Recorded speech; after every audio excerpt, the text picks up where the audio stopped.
कोई कीजे काजे,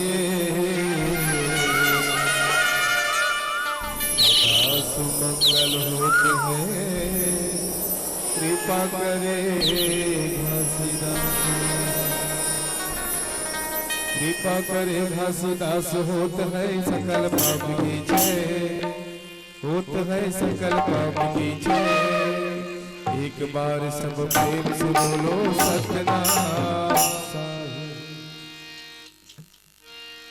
ये सत्य ज्ञान बताए हो महागु के लाला, दुनिया में बताए हो महागु के लाला। सत्य ज्ञान बताए हो महागु के लाला, दुनिया में बताए हो महागु के लाला। सत्य ज्ञान बताए हो महागु के लाला, दुनिया में बताए हो महागु के लाला। सत्य ज्ञान बताए हो महागु के लाला, दुनिया में बताए हो महागु के लाला।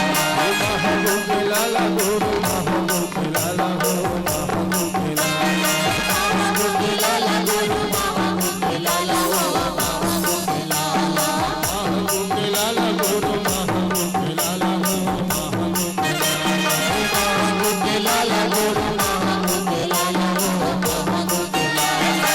ज्ञान बताए हो महागु के लाला, हम बताए हो महागु के लाला। सत्य ज्ञान बताए हो महागु के लाला, दुनिया में बताए हो महागु के लाला।